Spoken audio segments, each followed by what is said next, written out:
का हो का हलचल बा। टारगेट बीपीएससी टीआरई की इस श्रृंखला में आप राउर लोगन का स्वागत बा। आज से हमहन शुरू करत बानी टारगेट बीपीएससी टीआरई का ई महत्वपूर्ण श्रृंखला, जेमें हम लोग केवल 10 प्रश्न लेके उनकर आंसर डिस्कस करल जाई। ई एक बेहतरीन क्लासेस हुई जेमें आप बिना बोर भई कम समय में अधिक से अधिक ज्ञान प्राप्त कर सकी हन। उम्मीद है आपके ई श्रृंखला पसंद आई। तो चला शुरू करें जा आज का ये पहला क्लास। क्वेश्चन नंबर 1, यूरोप से भारत आने के लिए समुद्री मार्ग की खोज किसने की थी। ई क्वेश्चन में आप लोगन के ई बतावे के बा कि यूरोप से भारत आवे खातिर समुद्री मार्ग की खोज के कैले रहल। तो एकरा का जवाब बा वास्को डी गामा। वास्को डी गामा पहला यूरोपी पुर्तगाली रहलन जे भारत आवे खातिर समुद्री मार्ग की खोज कैले रहल। राउर लोगन के ई पता बा कि कब आ रहलन। तो वास्को डी गामा 17 मई 1498 के भारत के पश्चिमी तट पर स्थित जवन बंदरगाह बा, अरे वह हो कालीकट। कालीकट नाम का जवन बंदरगाह बा वहीं पे आ रहलन। क्वेश्चन नंबर 2, कालीकट बंदरगाह के तट पर वास्को डी गामा का स्वागत किसने किया था। भाई वास्को डी गामा जब कालीकट बंदरगाह पर पहुंचल रहलन तो उनका स्वागत भी तो कोई कैले हुई जी। एकर जवाब बा जमोरिन। वो समय कालीकट का तत्कालीन शासक जमोरिन रहलन जवन इस साहब वास्को डी गामा का स्वागत कैले रहलन। क्वेश्चन नंबर 3, भारत में पुर्तगाली शक्ति का वास्तविक संस्थापक किसे माना जाता है। ई देखा ई प्रश्न में ई पूछल जात बा कि भारत में पुर्तगाली शक्ति का वास्तविक संस्थापक के रहल। तो एकर जवाब बा अल्बुकर्क। अल्बुकर्क रहलन जवन पुर्तगाली शक्ति का वास्तविक संस्थापक भारत में रहलन।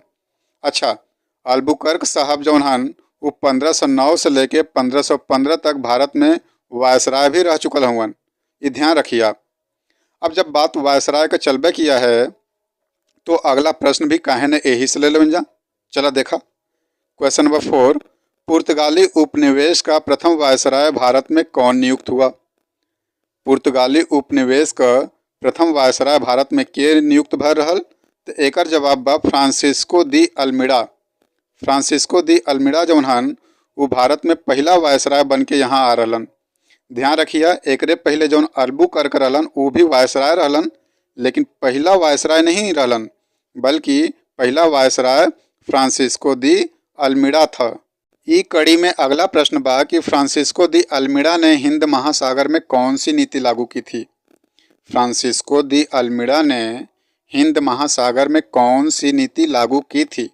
देखा, हिंद महासागर में बिजनेस के कंट्रोल करे खातिर Francisco de Almeida blue water policy मतलब नीला जल की नीति लागू कैले रहलन। याद रखिए, नीला जल की नीति या शांत जल की नीति भी कहल जाला ब्लू वाटर पॉलिसी। अगला प्रश्न बा कार्टेज आर्मेडा काफिला पद्धति किसने प्रारंभ की।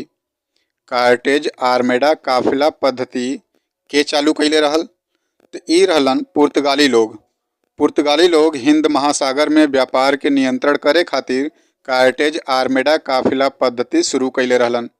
क्वेश्चन नंबर 7, बंगाल की खाड़ी में समुद्री डकैती हेतु हुगली का उपयोग कौन करता था। एक बार फिर से ही प्रश्न सुन ला।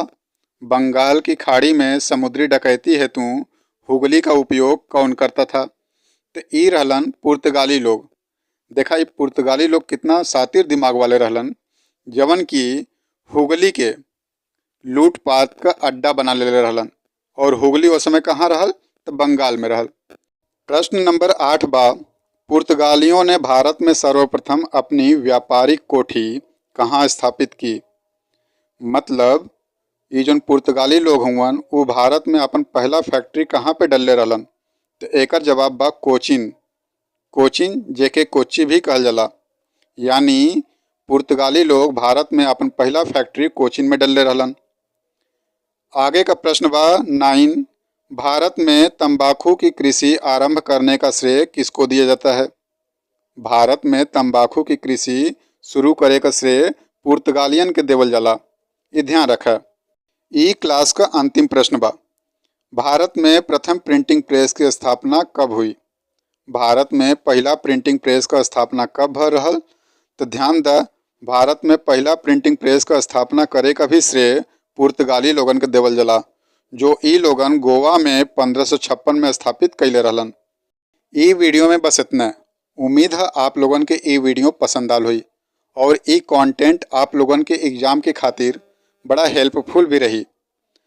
चला मिलल जी अगले वीडियो में, तब तक आप लोग पढ़त रहा, मस्त रहा।